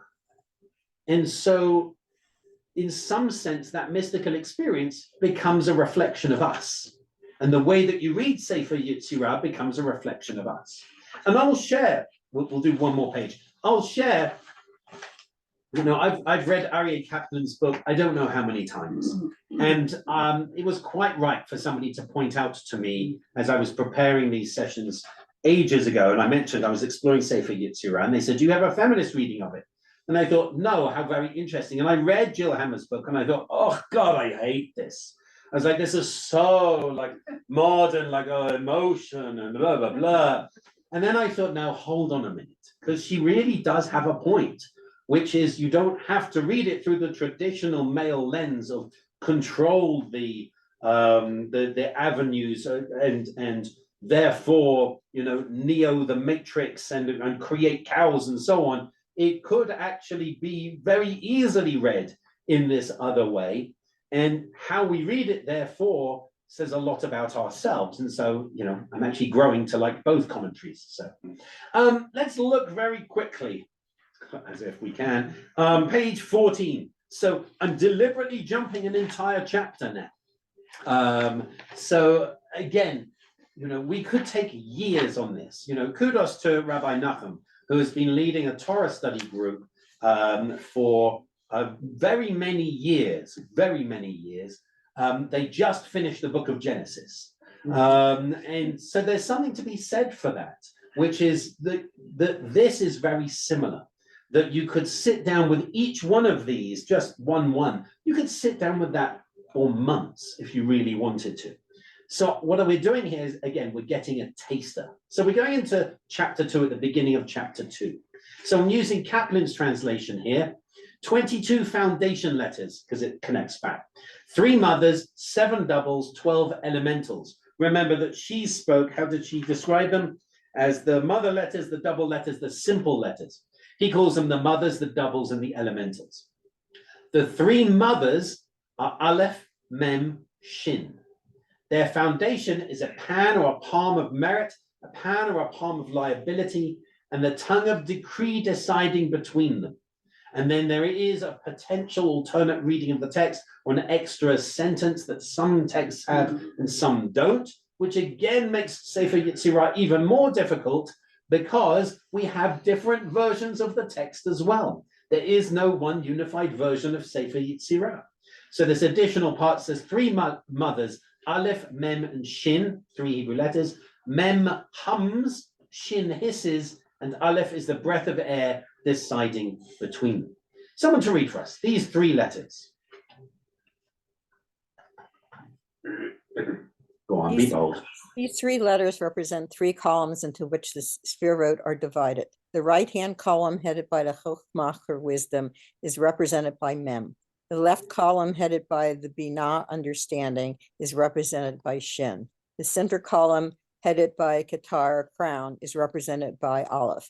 As mentioned earlier in the text, Chokhmah is water, Binah is fire, and Ketar is breath or air. So now we're dividing, hold on, so this comes back to the right-left, but actually it's more than just right-left. It's 3 different aspects of the tree of life: the right, the middle, and the left. And picking up on simplistic Platonic forms of fire and matter and earth and so on, the Kabbalists were very strongly influenced by that and brought that in. They thought that other cultures had touched on something quite real. And, you know, even the colors here that they put here are not incidental. It's not just a nice color thing. There is allusion to colors relating to the matter and the elements and so on. So there are essentially 3 columns in the tree of life as well. So it's not just directional in the sense of emanation of God flowing down, but directional in terms of 3 different columns that provide 3 different experiences which come from 3 different kinds of Hebrew letter as well. So we started with 22 letters and you go, okay, that's very nice, because the 22 plus the 10 relates to 32, which is the Lamed and Bet of the big end and beginning of Torah, or the 32 times that God is mentioned as Elohim in creation. And now the Kabbalists say, okay, but now we're going deeper, because now we're splitting the letters into 3 different kinds of experience and almost 3 different kinds of element based on the 3 different sounds of the words as well. Jane, do you want to keep going? Let me just scroll down. Can you just scroll for me? There you go. Well, there you go. Perfect. The Hebrew for decree here is hoch, which comes from the root hakach, meaning to engrave. That analogy is that of a scale. There is a pan of merit and a pan of liability. This is very much like the scale used to weigh one's merits and sins mentioned in the Talmud. The Hebrew word for ham here is a daman, in which the letter mem is dominant. The humming sound associated with mem is very calm, and it is thus the sound associated with water and chokhmah consciousness. If one wishes to obtain chokhmah consciousness, one repeats this sound in a manner described like the Kolobus. The resemblance between this and the Om chant is certainly more than coincidental. This sound is also closely associated with the prophecy, which involves chokhmah consciousness. The Kabbalist says that the fine, still, dominant voice in Kings 9:12 heard by Elijah was actually the fine humming sound. This humming sound is used to attain such a state of consciousness. As such, it is experienced when one is in a prophetic state. The letter shin has that hissing sound of sh or sh. The sound is associated with fire, the binah consciousness. The two sounds of mem and sh should be used as a device for oscillating between binah and chokhmah consciousness. The pronunciation of these two letters can also include the 5 primary vowels in a manner that will be described in 2.5 in greater detail. Thank you. So maybe you can tell by now, but even though they use Kaplan's translation, this is clearly Jill Hammer's commentary. They're talking about the meditative aspect. She says that using the letter mem with vowels in particular, the fact that other cultures use om as a chant, she says it's not coincidence that we have this, that it's touching on a sound that resonates in the human body in a particular way and touches on some kind of resonance with the universe. So Elijah, the story of Elijah in the first book of Kings is really important because Elijah is on Horeb, which is understood as Sinai, and God reveals in an earthquake, or there is an earthquake, and it says, but God was not in the earthquake, and there is a fire. It says, but God was not in the fire, and there's a great wind, but God was not in the wind. And then there's this still small voice. That's how it's often translated, the still small voice. She says, the fine still voice.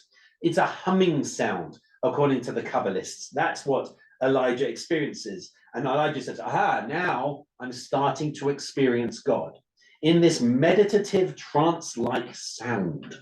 So this Jill Hammer's thing is very much about the sound and how the sound changes us and how we use the pronunciation of sound to access different levels. There is a thing, we haven't done it with the kids for a very long time, but probably should.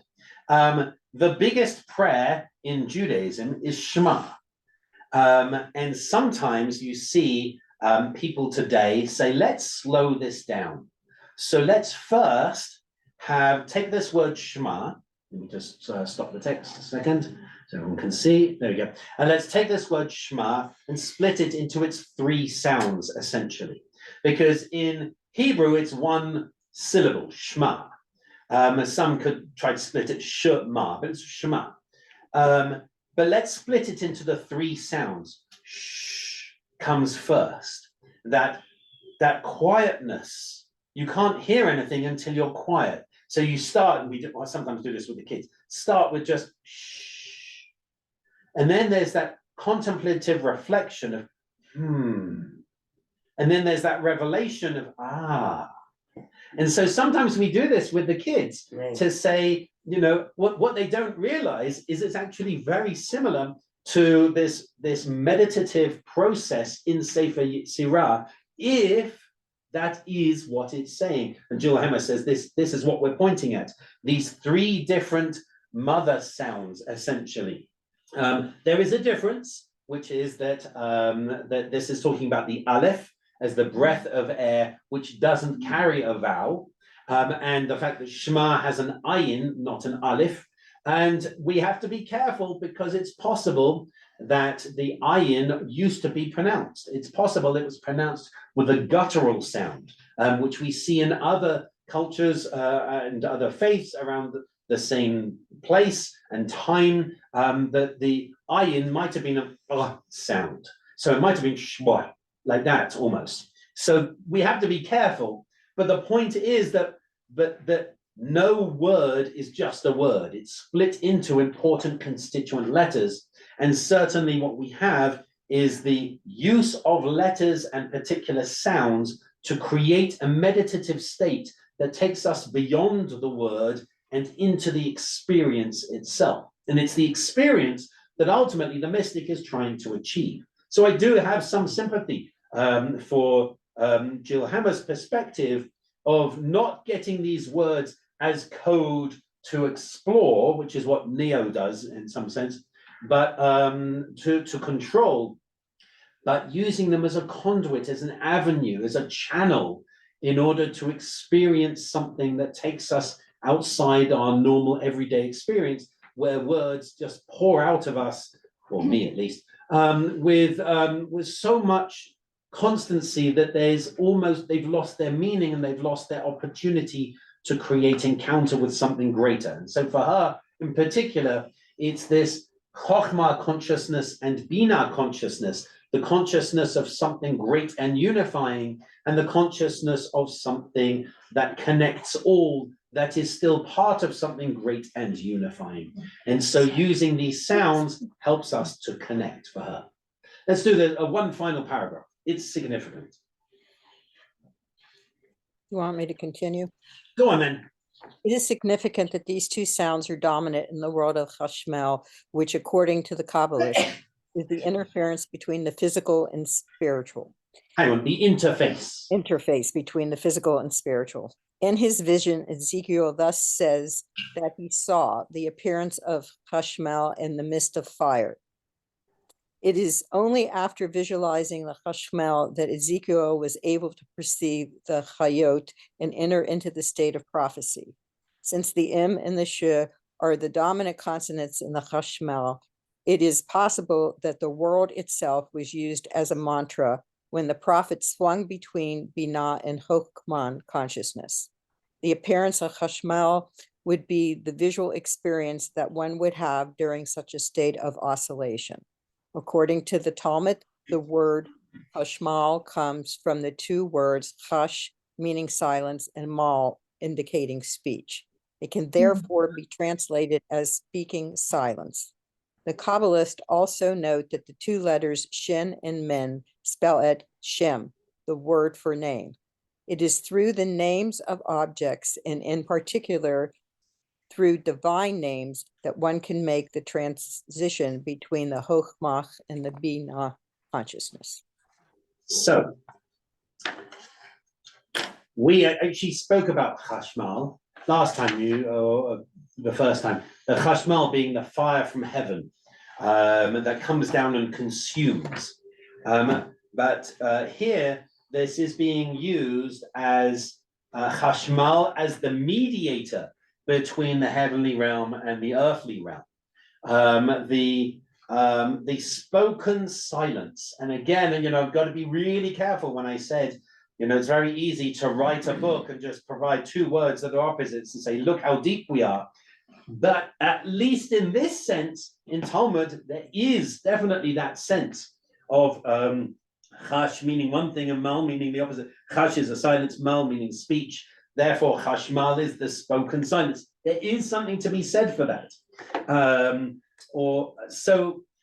Similarly, the idea of this shin and mem spelling out name. And so when we access, there is no such thing as a divine name as a descriptor. The divine name, every divine name, and that brings us back to chapter 1, verse 1, every divine name is an avenue to experience God. In much the same way as I say to kids often, students and so on, I say, you know me through different names. I'm not comparing myself with God, just to be clear. That's for others to do. No, I am Neil. I am also a son. I'm also daddy. I'm also rabbi. That's all the same. It's just differing aspects of my oneness. Similarly, in the Godhead, then, the God is experienced through different names, and that's how you get the access to the different sphirot, to the different divine emanations of God. There is obviously a difference. I am limited. I don't emanate creation down and so on. But the idea, at least, of approaching God through differing names helps us access differing aspects of emanation and therefore creation. Jane. Yeah, not to overly simplify this, but back in my days of studying music, I was always taught music consists of sound, duration, and silence. And so when I read this is what I think of, because you have sounds which can be long or short, you have duration, the sound is drug out, but you have the moment of silence, which is very transcendent in a way, and allows you to go from one phraseology to another in the music, or to have an experience with what you just either performed or heard. And so that's kind of how I look at this, and maybe that's oversimplifying it. but I think it allows you to have that revelationary moment as to what you're reading or seeing and to get closer. No, I appreciate that. I think that's a helpful way of looking at it. There is a reading that's sometimes B'nai Mitzvah share. We have 8 pages of B'nai Mitzvah readings, and they get to choose from them, basically.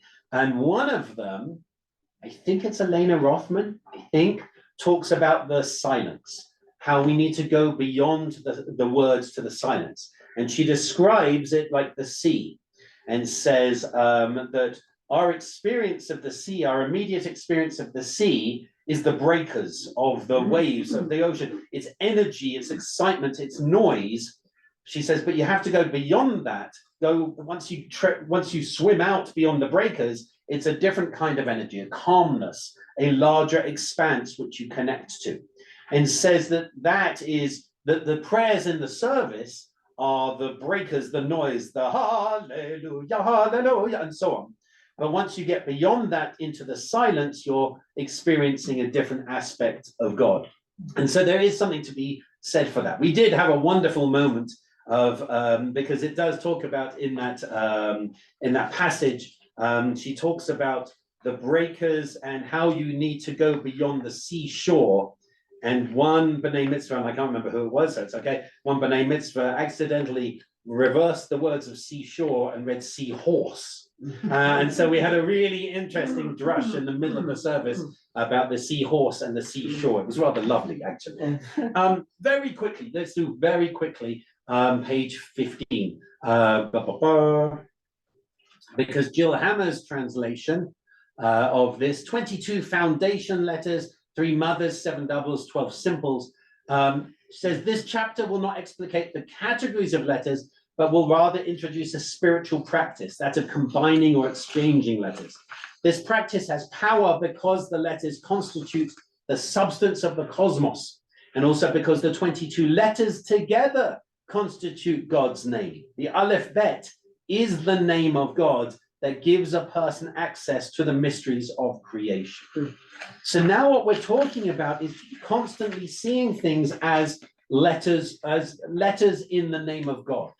And that the names of God, of Elohim and Adonai and so on, are directors which are the most easily accessible pointers of divine names, but that there are huge numbers of combinations of letters that are also divine names. I've zoomed in way too much here. But the idea that we have in a couple of pages is that every letter combines with every other letter, and can be used, this sort of mesh can be used as a divine name, because creation itself and revelation itself is a name of God, or alludes to differing names of God. Not to differing gods, just to be clear, but to differing aspects of God.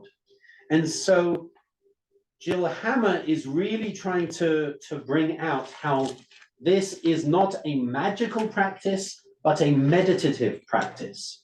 And so the two of them are approaching mysticism in a very different way. One approaches the meditative practice as a form of, as what can lead to magic later. The other leads to that mystical practice as a form of changing the self. Both are encounter with the divine, but encounter in a very different way.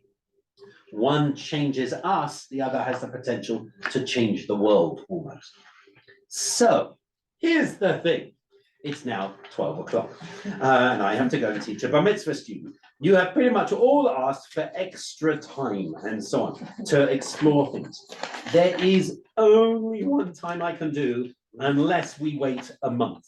And that time is, let me have a look, not that week, but the following week, which is President's Day weekend.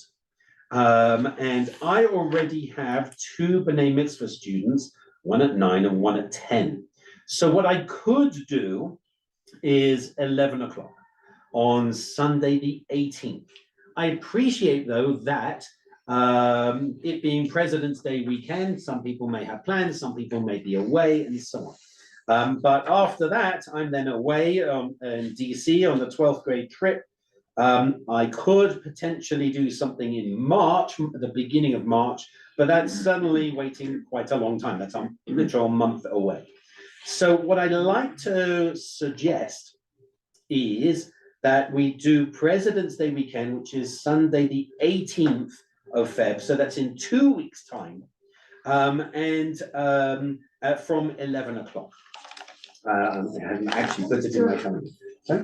That seems good. So what I'd like to do at that time, appreciating that we are, we still have many pages left. I guess it's about 9 pages or 8 pages left.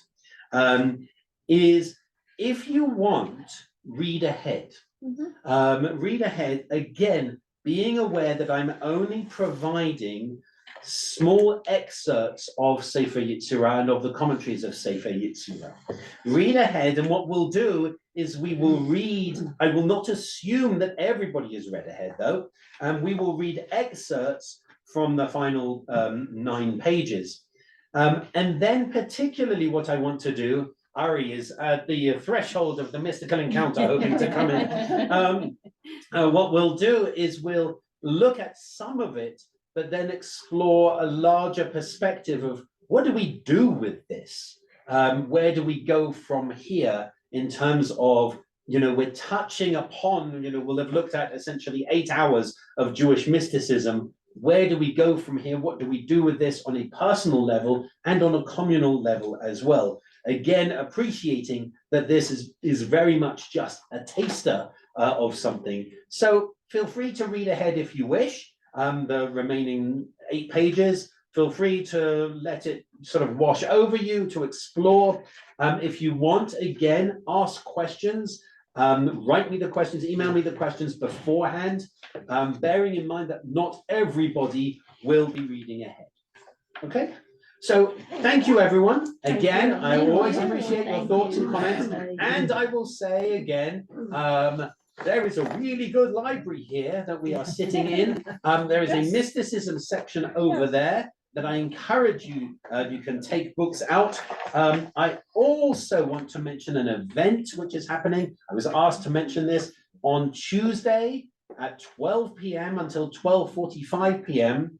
The JCRC, that's a Jewish Community Relations Council of New Mexico, are looking for 10 members of TBS, as well as 10 members from all the other communities, to stand at the roundhouse with signs with the names of hostages. It is a calm protest, not protest, a calm, what's the word? Demonstration. It's not even demonstration. It's a calm reminder, presence of what is important to us. It's not shouting, there's no speeches or anything like that. It's just those who walk past remember that this is important to us, that there are still very young children who've been held hostage for over 100 days, their family, their mishpacha.